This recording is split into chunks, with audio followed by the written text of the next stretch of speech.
오늘은 3주 동안 성막의 구조와 또 영적 의미를 간략하게 그동안 살펴봤는데, 그것을 정리하는 결론의 시간이라고 할 수 있습니다. 성막에 들어가면 제일 먼저 문을 열고 들어가면 번제단에서 동물이 희생당함으로 그 하나님 앞에 나아가는 그 백성의 죄를 대속해서 희생당함으로 그 피로 하나님 앞에 나아갈 수가 있었어요. 그리고 짐승을 잡다 보면 피가 묻고 손이 지저분해집니다. 그래서 물두멍에서 다 깨끗하게 씻어야 그곳에 들어갈 수 있습니다. 유월절과 이 홍해바다 사건을 기념하고 찬양하는 그 일을 반복해서 갔다고 볼 수 있습니다. 구체적으로 말하면 아브라함이 약속한 모리아산, 여자의 후손으로 오실 예수님을 만나기 위해서 계속 한 걸음 한 걸음 발걸음을 내디고 있는 그들이 머물러서 반복하는 것 같지만 머무는 게 아니라 그들은 조금씩 광야의 여정 가운데 가고 있었다는 것이죠. 인류의 소망은 단 하나입니다. 인류가 사는 길은 단 하나예요. 하나님이 창세기 3장 15절에서 여자의 후손이 오면 뱀의 머리를 상하게 할 것이다 라는 그 약속의 말씀, 더 구체적으로 그분은 임마누엘 것이고 우리의 죄를 대속해 줄 그 분이 그 모리아산에 준비되었다, 그 예언대로 그분을 만나러 가는 여정이 구약의 여정이라고 볼 수 있습니다. 자, 그러면서 이게 앞을 향해서 나가는데 하나님께서는 이스라엘 백성들에게 이것을 우리 절기라는 것을 통해서 기념하도록 했어요. 안식일을 프레임으로 해서, 안식일을 화판으로 해서 이제 최초의 절기가 나타났는데 그것이 바로 무슨 절기예요? 유월절이죠. 또 같이 함께 하고 있는 것이 무교절입니다. 유월절 절기는 이스라엘 백성들이 애굽에서 종살이 하면서 살다가 자유자가 되어서 해방된 것에 대해서 유래하고 있습니다. 하나님을 예배하는 것이 출애굽의 목적이었어요. 광야에 들어가서 내 백성이 예배할 것이다 라는 것입니다. 그런데 바로는 거역할 뿐만 아니라 하나님의 실존까지 부인하기까지 합니다. 그래서 하나님은 하나님의 실존, 살아계심과 그 능력을 보여주기 시작합니다. 피로 시작된 재앙은 10가지 재앙으로 종결하죠. 여러분들 점진적인 죽음을 향해서 그들이 막 다가가고 있는 거예요. 10번째 재앙이 무엇입니까? 초태생의 죽음이에요. 짐승이든 사람이든 처음 난 건 다 죽는 거야. 곧 그것은 멸망을 얘기하죠. 그런데 그 애굽 땅에 떨어진 이 10번째 재앙, 초태생의 죽음은 이스라엘에게도 해당됩니다. 그러나 하나님께서는 다른 피할 길을 열어주셨는데, 그것은 1년 된 수컷 어린 양을 잡아서 그 피를 자우문설주 인방에 바르라. 그러면 죽음의 재앙이 넘어갈 것이다. 그리고 그 피를 바른 집 안에 들어와서 쓴 나물과 그리고 고기를 뼈를 꺾지 않고 통째로 구워서 먹어라. 그리고 무교병을 먹어라. 자, 이것이 그 피가 표적이 되어서 죽음이 넘어가는 거예요. 자, 이 사실을 그래서 이스라엘 백성들이 오랫동안, 약 400여 년 동안 살면서 오랫동안 억압과 고통에서 해방되는 날이 마침내 이르게 됩니다. 피가 표적이 되어서 죽음이 유월됐다, 뛰어넘었다. 그래서 패스 오버, 유월되었다. 그래서 유월절인 것이에요. 이 사실은 잊어서는 안 된다. 너희들 반드시 기억하라. 네 후손들에게도 가르쳐라. 왜 이것을 행하며 유월절 절기를 행하는지 너희들 대대로 기억하라. 자, 출애굽기 12장 14절에 말씀하고 있습니다. 이 명령에 따라서 이스라엘 백성들은 유월절을 지켰습니다. 어린 양의 피로 살아남은 사람들이 애굽에서 나올 수 있었고, 그리고 애굽에서 나왔지만 홍해바다 앞에가 가로막혔어요. 뒤에서 바로의 군대가 추격합니다. 모세를 원망합니다. 왜 여기까지 데리고 나와서 죽이려고 하느냐. 원망할 때, 자, 그 모세는 하나님 앞에 혼나요. 우리에게 이미 성령을 주셨는데 왜 애골복골하며 왜 그러냐는 거예요. 그랬더니 결과적으로 동풍이 불어서 홍해 바다가 완전히 갈라져요. 그걸 지나가요. 뒤에 추격하는 바로의 군대가 완전히 수장됩니다. 이것을 바라보면서 이스라엘 믿음이 생겼어요. 출애굽기 14장 31절 말씀하니까 여호와만 믿어야 되는데 모세를 믿어가지고 이제 하자가 나죠. 반쪽 믿음이었어요. 이 유월절을 하나님께서 성전에서 지키래요. 그러니까 이스라엘 백성들이 애굽에서 나온 것, 그리고 홍해 바다를 건너는 것, 이것이 바로 번제단과 물두멍이에요. 계속 그들은 반복했지만 주님을 만나러 가는 여정 가운데 하나님이 행하셨던 일들을 기념하고 경배하고, 그리고 앞으로 하나님이 오셔서 완성하실 그 일들을 바라보면서 경배와 찬양을 하며 가는 것입니다. 그리고 이 사건을 당신에게 적용했어요. 자, 예수님께서 떡을 나눠주면서 말씀하셨습니다. 그들이 떡을 먹은 후에 예수님은 포도주와 잔을 들고 이렇게 말씀하셨습니다. 이 잔은 내 피로 세운 언약이라. 곧 너희를 위하여 붓는 것이라. 예수께서 무교병과 잔을 당신의 몸이며 동시에 당신의 피라고 말씀하셨어요. 유월절 어린 양의 만찬이 당신인 것을 선언한 거예요. 이 성소에서는 뜰에서는 뭐 했느냐? 하나님이 행하신 일과 행하실 일들을 뭐 했어요? 기념했어요. 경배했어요. 여기서 뭐가 나오면, 자, 우리 보세요. 경배와 찬양, 워십이에요. 하나님이 행하신 일과 앞으로 행하신 일들을 바라보면서 그들은 간 것입니다. 성막들에서 있었던 일입니다. 자, 두 번째, 이제 이 하나님과 사귐의 장소로 들어가게 되죠. 자, 이것이 이제 두 번째 성소입니다.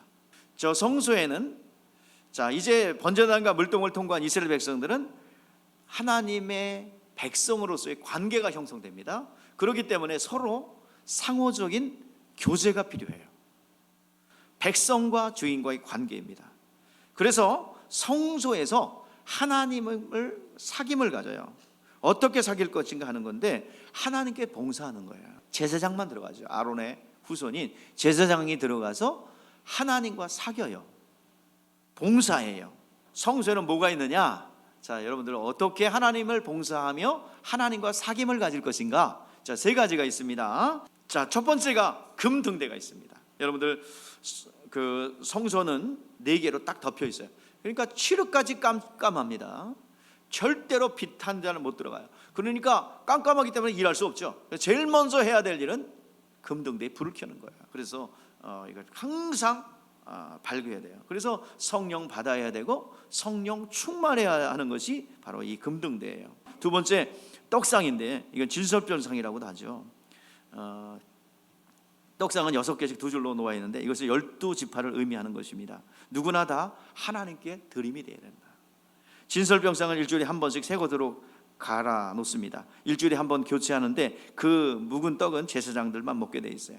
그 떡은 12지파를 상징하고 이스라엘은 다 여기에 가입하여 한다는 뜻을 가지고 있습니다. 그래서 누구나 예물을 드렸다는 거죠. 그래서 하나님께 드림으로 하나님과의 만남의 증거를 갖게 되죠. 그래서 항상 사람들의 마음은 부자나 가난한 사람이나 관심은 어디 있어요? 물질에 있어요. 그래서 성경에서도 네 마음이 있는 곳에, 물질이 있는 곳에 네 마음이 있다 그랬어요. 자, 진설병상은 오직 하나님께 믿음을 바치는 것입니다. 마음을 드리라. 하나님께 나아갈 때 믿음을 나타내는데 그 믿음은 헌물과 헌금으로 나타나는 거예요. 진설병은 믿음이 있는 사람이 다 가담하는 하나님께 나가는 모형입니다. 그래서 하나님의 아들 예수 그리스도께서 친히 화목제물이 되어서 하나님과 우리 사이를 화해시켰습니다. 자, 성전에는 예수 피가 있어요. 양의 피는 그리스도의 피를 대신합니다. 성전 안에서 그리스도께서 내 양을 받아 먹으라, 내 살을 받아 먹으라, 내 피를 받아 마시라고 그랬어요. 교회는 모이는 교회가 있고 흩어지는 교회가 있는데 오늘 지금 모였죠. 여러분 계속 있지 않을 거죠. 예배 끝나면 어떻게 해요? 다 어디로 가요? 집으로 가든지 세상으로 가죠. 자, 그때 주님은 어떤 심정으로 보내는 거예요? 양을 이리 가운데 보내는 거예요. 열심히 여러분들 가는 거예요. 세상으로 가서 나를 씹어먹어 주세요. 그냥 우리는 이렇게 깨밀리고 씹히면 그대로 거기서 뭐가 나와야 돼? 생명이 나가는 거예요. 그럼 자기는 모르는 사이에 막 씹으면서 뭐를 먹고 있어? 지금 생명을 먹고 있어. 그 사망에 가득한 이리대들이 생명을 먹고 소생하는 거예요. 흩어졌다 모였다, 흩어졌다 모였다 하면서 생명이 세상으로 흘러나가는 것입니다. 이게 지금 주님과의 사귐이에요. 떡상을 진설하는 그 의미예요. 그래서 하나님 앞에 제사장이 떡상을 진설하는 거예요. 자, 금향단입니다. 자, 여러분들 금향단은 나감향, 풍자향, 유향 이것을 똑같은 중수를 섞고 소금을 섞어요. 자, 이 나감향, 풍자향, 유향 소야향은요 해충을 막는 기능도 있고요, 상처를 치료하는 기능도 있고, 부패를 방지하기 때문에 시체에다 바릅니다. 유향 같은 경우는. 그래서 이 네 가지를 다 향으로 올려드려요. 우리의 기도의 내용이 해충을 막고 우리의 해로운 것을 막고 벌레가 우리에게 침투하지 못하고 또 우리의 신앙의 부패를 막는 것이 우리의 기도인 줄 믿습니다. 자, 우리 금향단인데 성도의 기도예요. 향연이 휘장 사이로 틈으로 쫙 이렇게 가득 차면은 그때 휘장문이 1년에 한 차례 열린다고 그랬죠? 이것은 바로 사람 인간적인 냄새가 나지 말라는 얘기예요. 성소에서는 바로 하나님 앞에 봉사, 서비스, 사귐을 가졌어요. 자, 지성소로 들어갑니다. 지성소는 만남이에요. 누구와의 만남? 인카운터예요. 하나님과의 만남입니다. 충분한 사귐과 봉사가 있을 때 대제사장이 1년에 한 차례 백성들의 죄를 가지고 속죄양의 피를 가지고 지성소에 들어갑니다. 그래서 속죄는 1년에 딱 한 차례 7월 10일 나팔절로 시작한 회개가 끝나는 날로서 죄의 문제를 해결하는 날입니다. 대제사장이 1년에 한 차례 속죄일만 지성소에 하나님이 자정하신 곳에 들어갈 수 있습니다. 그냥 들어가는 것이 아니라 이스라엘 백성들의 죄를 속죄하는 속죄양의 피를 가지고 들어가요.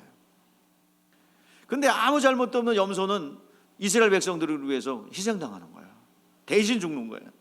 그래가지고 백성들의 죄를 속하게 하여 그는 먼저 그 피 속죄해서 그 피를 가지고 들어가서 하나님의 속죄해서 위에다가 7번 팍 뿌려요. 그리고 그 앞에다가 7번인데 그 앞은 동쪽이야. 동쪽에다 7번 쫙 뿌려요. 그러면 하나님께서 그 피를 보고 진노, 그러니까 죄인들을 바라본 진노의 마음을 거두시고 용서해 주시고 속죄해 주시는 거예요. 자, 정리하자면 이제 그 구약의 성막, 성전은 하나님이 행하셨던 일들을 경배하고 찬양합니다. 뜰에서 경배하고 하나님이 유월절 어린 양의 우월절 절기를 통해서 출애굽한 사건을 기념하는 성막들의 번제단과 그 홍해바다로 상징되는 물두멍이에요. 또 하나님과 친밀한 사귐과 장소인 성소, 그리고 만남의 장소인 인카운터하는 지성소가 분리되어 있습니다. 그런데 예수께서 화목제물이 되어주셔서 십자가에서 죽으시고 십자가에서 선언하셨습니다. 다 이루었다. 다 이루었다 선언하실 때 예수의 영혼이 떠났습니다. 그러면서 성막들, 성소 그리고 지성소를 나눴던 휘장이 위에서 아래로 쫙 찢어졌어요. 휘장이 걷어져서 성소와 지성소와 모든 것이 다 제거되었습니다. 그래서 이제 모든 것이 다 하나의 통으로 연결되어 버렸어요. 경배와 찬양, 사귐, 봉사, 그 다음에 만남이 하나예요. 오늘 이 자리가 여러분 만나러 온 거야. 누구를? 하나님을. 자, 그래서 지금은 성소인 교회에서 우리 영혼이 하나님을 경배하고 사귀고 봉사하고 만남이 동시에 연결되어 있는 것입니다. 예수 그리스도의 이름이 있어요. 이곳에 우리의 영혼 안에 있고 저 하늘 보좌에 인자 되신 예수님이 있고, 그래서 이것을 종합해서 하나의 단어로 신약 성경의 명제로 딱 우리에게 준 거야. 예배. 프로스큐네어예요. 저 원어로 예배라는 단어입니다. 자, 이 프로스큐네어에는 이 성막에서 일어났던 일들이 그대로 나와 있어요. 그래서 예배의 의미는 여러분 어떤 대상을 향하여 입맞추다, 만나다, 사귀다 라는 의미를 가지고 있습니다. 자, 첫 번째 의미는요, 찬양, 워십이라는 단어. 이 프로스큐네오가 의미하는 바가 워십, 경배와 찬양이라는 단어로 번역되기도 합니다. 또 두 번째는요, 서비스, 봉사, 예배의 의미의 봉사, 서비스도 있어요. 서비스라는 말도 있어요. 봉사, 사귐. 봉사를 통해서 사귀는 거예요. 그리고 뭐예요? 인카운터, 만남이에요. 누구와의 만남? 하나님과의 만남이에요. 이게 바로 교회에서 우리 영혼 가운데 동시다발적으로 하늘 보좌와 하나로 연결되어 있는 거예요. 이 장엄한 이야기가 이 예배 가운데 있다는 거예요. 인카운터, 만나다, 입맞추다 뜻이에요.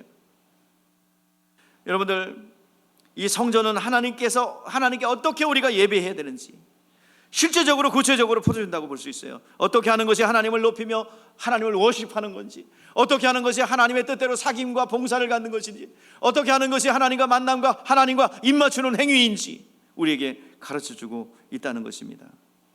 여러분, 이 세상에서 하나님이 놓으신 장치 중에서 예배만큼 하나님 앞에 가까이 나갈 수 있고 하나님과 친밀할 수 있고 하나님 앞에 나의 영의 사정을 고백할 수 있는 이 장치가 없어요. 예배는 여러분들 월요일부터 시작되는 거예요. 삶의 예배예요. 너희는 거룩한 산제물이라 이 말이에요. 구약 때는 죽은 제물을 드렸어요. 희생 제물을 드렸어요. 지금 우리가 제물이 되어서 산제물이 되어서 하나님을 영화롭게 하는 데 있습니다. 여러분, 예배 자리가 무슨 뜻이라 그랬어요? 인카운터에서 입맞추다라는 자리죠. 입맞추다는 의미 있어요. 입맞추다. 뭘 입맞춰요? 개선 장군이 땅바레가 울려 퍼지는 가운데 승리해가지고 전리품과 함께 포로를 끌고 들어갑니다. 그리고 왕 앞에 보고하여 승리했습니다. 전리품입니다. 그리고 왕 앞에 탁 무릎 꿇어요. 그런 왕이 왕의 손등에 장수가 입을 맞춰요. 슉 입 맞춥니다. 무릎 꿇고. 그러면 왕이 영지를 하사합니다. 네가 이 공을 세웠기 때문에 내가 영지를 하사하며 어느 땅 너에게 가져라. 이게 바로 예배라는 프로스큐네오의 의미입니다. 오늘도 우리의 영적 지경이 확정되어서 여러분 쫄아붙었던 여러분들의 영성들이 회복될 뿐만 아니라 이 예배를 통하여 여러분 강력한 생명이 여러분 가운데 들어가므로 가난을 유발했던 여러분에게 질병을 유발했던 모든 사망이 물러가게 될 줄 믿습니다. 이 예배의 승리가 여러분 가운데 있기를 주의 이름으로 축복합니다. 기도하겠습니다.